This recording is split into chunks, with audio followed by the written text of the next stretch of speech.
চতুর্থ দফা hit alert জারি করা হয়েছে এবং আবহাওয়া দপ্তরের এটা ম্যান্ডেট। ওরাই বাংলাদেশের আবহাওয়া রিলেটেড যতগুলো দুর্যোগ আছে সেই দুর্যোগের সঠিক এবং জনবান্ধব পূর্বাভাস দেওয়াটা হচ্ছে ওনাদের কর্তব্যের অংশ।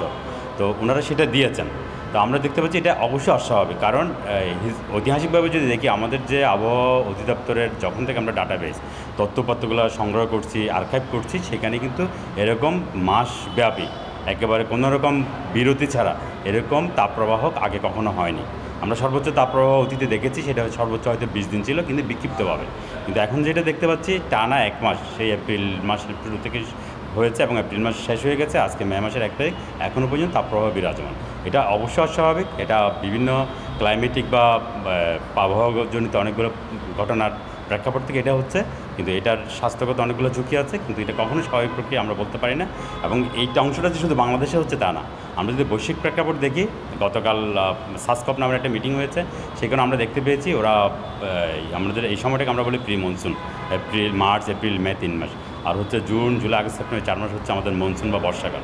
তো ওখানেও ওনারা এই কনসার্নটা রেজ করেছেন। ওনারা বোঝাতে চেয়েছেন এটা শুধু একটা নির্দিষ্ট দেশের মধ্যে কোনো একটা বা দুইটা দেশের মধ্যে না, সাউথ এশিয়া, আমরা দক্ষিণ এশিয়া, দক্ষিণ পূর্ব এশিয়া পুরো অংশটা একটা ফ্রাইং প্যান যদি বলি, একটা উত্তপ্ত মানে কড়াইয়ের মধ্যে যেন আমরা মনে করেন যে আছি, এরকম একটা পরিস্থিতি বিরাজ করতেছে।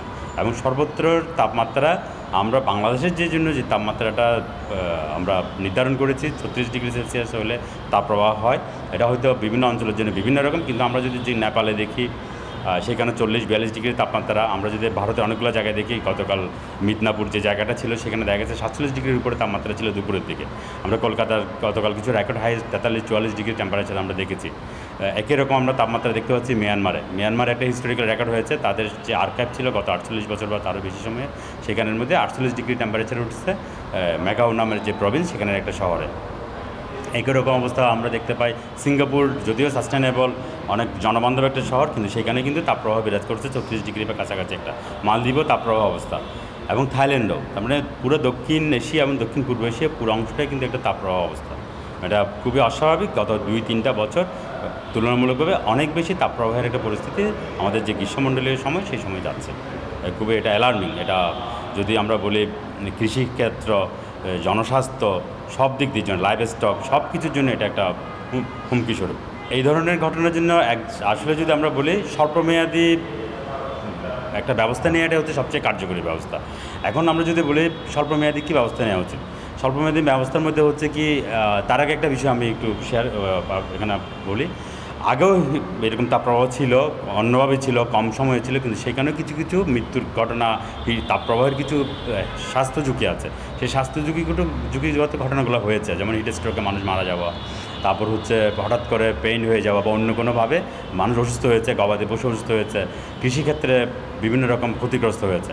তো এটা যেহেতু মাসব্যাপী চলছে এবং চলমান, এটাতে ক্ষতির পরিমাণটা বেশি। কিন্তু সবচেয়ে যেটা অ্যালার্মিং হয়েছে এবার, কিন্তু গতকাল আমরা মানবজমিনে দেখেছি প্রায় 90 থেকে 95 জন মানুষের মৃত্যুর ঘটনা বলা হয়েছে। তার মানে এটা কিন্তু যেই রিপোর্টগুলো আমরা মিডিয়ার মাধ্যমে আসছে, তাদেরই একটা পরিসংখ্যানের সামষ্টিক। সত্যিকার মৃত্যুর ঘটনা হয়তো তার চেয়ে বেশি। অনেক মৃত্যু আছে যেগুলো হয়তো কখনো মিডিয়াতে রিপোর্ট হচ্ছে না, আছে। তার মানে আমাদের এই ধরনের যখন দুর্যোগ হয়, তখন সেগুলোর মৃত্যুর পরিসংখ্যান, ক্ষয়ক্ষতির পরিসংখ্যানের সামাজিক যে তথ্যপাত্র, সেটার কিন্তু সুন্দর ডাটাবেস রক্ষণাবেক্ষণের কোনো সুনির্দিষ্ট সংস্থা নাই। এটা একটা বড় ধরনের, আমি বলবো, শূন্যতা। এই শূন্যতা থাকা উচিত না, এটা পূরণ হয়েছে। এখন স্বল্পমেয়াদী যে পরিকল্পনাগুলো নেওয়া উচিত বা এখনও পর্যন্ত নিতে হবে, তার মধ্যে একটা হচ্ছে, আমরা তো হিট অ্যালার্ট বলছি, সেটা হচ্ছে আবহাওয়া অধিদপ্তর জারি করতেছে, কিন্তু এটা জনগণের কাছে, একেবারে প্রান্তিক মানুষের কাছে পৌঁছানোর দায়িত্ব তো আবহাওয়া অফিসের না। প্রান্তিক মানুষের কাছে পৌঁছানোর দায়িত্বের জন্য সুনির্দিষ্ট অন্য মন্ত্রণালয় আছে। যদি আমরা এখানে উদাহরণ হিসেবে আনি, সেটা হচ্ছে দুর্যোগ মন্ত্রণালয়। স্বাস্থ্যজনিত যে সমস্যাগুলো, সেটা স্বাস্থ্য মন্ত্রণালয় করবে। আরও যদি অন্যান্য কোনো কিছু ইস্যুস থাকে, সেটা নির্দিষ্ট মন্ত্রণালয় তারা করবে। এখানে অন্য মন্ত্রণালয়ের একটা সমন্বিত উদ্যোগ দরকার। এটা হচ্ছে স্বল্পমেয়াদী কার্যক্রমের প্রথম হচ্ছে জনসচেতনতা। তাহলে জনসচেতনতার মধ্যে প্রথম কথা হচ্ছে কি, আমরা কোন সময়টা সবচেয়ে কষ্টকর সময়, সেটা বলা হচ্ছে সকাল 11টা থেকে বিকাল 3টা পর্যন্ত। এই যে 4 ঘন্টা সময়, এই 4 ঘন্টার সময় অত্যন্ত জরুরি অবস্থা না হলে, খুবই প্রয়োজন না হলে, যাতে মানুষ ঘরের বের না হয়। এই বিষয়টা শুধু তো মানুষকে বললে হবে না, মানুষ যেন বের না হয় সেই ব্যবস্থা রাখতে হবে। এক, দ্বিতীয় কথা হচ্ছে মানুষের অত্যন্ত জরুরি প্রয়োজন মানুষ বের হতে পারে, তাহলে হচ্ছে প্রিকশন নিয়ে বের হতে হবে। সেই প্রিকশনের মধ্যে একটা হচ্ছে, অলরেডি স্বাস্থ্য মন্ত্রণালয়ের সুনির্দিষ্ট নির্দেশিকা দিয়েছে, ছাতা নিয়ে বের হওয়া, পর্যাপ্ত তরল গ্রহণ করা, বিশুদ্ধ পানি পান করা, বিশুদ্ধ পানির সাথে রাখা, এই বিষয়। তারপরে যদি কোনো স্বাস্থ্য ঝুঁকি থাকে, সাথে সাথে হচ্ছে ডাক্তারের শরণাপন্ন হওয়া। তারপর হচ্ছে স্বেচ্ছাসেবী কার্যক্রম। যে জায়গাগুলো দেখা যাবে কি, যেখানে গাছপালা কম আছে, যেখানে জলাশয় কম আছে, সেই জায়গাগুলোতে ঝুঁকি বেশি। আমরা তো তাপমাত্রা মাপছি, আমরা যেমন আমি সম্প্রতি একটা সাক্ষাৎকারও বলেছি, আমরা ঢাকা শহরের সম্পূর্ণ তাপমাত্রা বলেন, বৃষ্টির পরিমাণ বলেন, সব কিছু নির্ধারিত হয় আগারগাঁও আবহাওয়া পর্যবেক্ষণাগার আছে সেখান থেকে। এর বাইরে কিন্তু সবসময় যে একই রকম চিত্র তা না।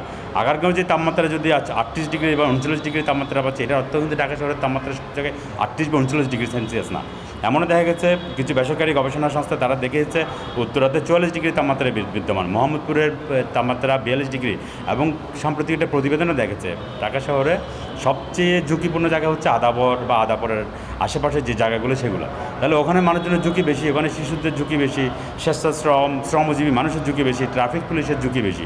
তাহলে ঝুঁকিপূর্ণ মানুষ কারা এই মুহূর্তে তাদেরকে আইডেন্টিফাই করা, তাদের জন্য যথাযথ তাৎক্ষণিক পদক্ষেপ নেওয়া। এই পদক্ষেপের মধ্যে সর্বপ্রথম হচ্ছে কি, তারা যখন যেখানে থাকে তারা যেন স্বাস্থ্য ঝুঁকিতে না পড়ে, সেটার জন্য স্বাস্থ্যসেবা কার্যক্রমকে সচল রাখা, পর্যাপ্ত বিশুদ্ধ পানির ব্যবস্থা রাখা, তারপর হচ্ছে শীতলতার ব্যবস্থা করা, যাত্রীর ছাউনি বা বসার ব্যবস্থা, এই জিনিসগুলো রাখা। যেমন কিছু কিছু বিশ্বে যে কাজটা করে তারা হচ্ছে এসি যে মার্কেটগুলো থাকে, শীততাপ নিয়ন্ত্রিত যে মার্কেটগুলো থাকে, সেখানে পথচারী বা এই ধরনের মানুষজনের কিছু সময়ের বিশ্রাম নেওয়ার ব্যবস্থা করা থাকে। এই ধরনের ব্যবস্থা কার্যক্রম জন্য থাকে। মূল কথা হচ্ছে মানুষকে মানুষের প্রয়োজনে এগিয়ে আসতে হবে, এবং সেটা সরকারি বেসরকারি ব্যক্তি পর্যায়ে সবভাবে সমন্বিতভাবে নিতে হবে, আগ্রহের সাথে নিতে হবে।